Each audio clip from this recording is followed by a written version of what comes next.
Hər vaxtınız xeyirli olsun inşallah. Bayramınız da mübarək. Novruz bayramına hazırlıq edirəm. Dükana gedib lazım olan produktları aldım, gəldim evə. Oğlum isə ad gününə getdi, virtual oyun oynayacaqlar dostları ilə. O zaman mən də həmişəki kimi evdə işlərimin başında. Və sabahki Novruz süfrəsinə hazırlıqlarımı görürəm. Səliqəyə salıb süfrəni açdım. Axşam qohumlarımız ilə bir restoranında görüşməli idik. Yoldaşımın xalası oğlu Anar Kanadada yaşayır. Bayrama gəlib sevdikləri ilə görüşməyə. Burada da həyat yoldaşım centlmenlik eləyib xalası qıza qulluq edir. Gözəl söhbətlərlə axşam yeməyimizi yeyirik. Qızım da soyuqda çöldə oynamaq istəyir. Camada mübarizə aparır ki, gətirsin onu içəri. Və burada Anar bəyin sizə sözü var.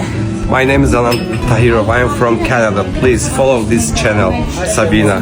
See ya guys.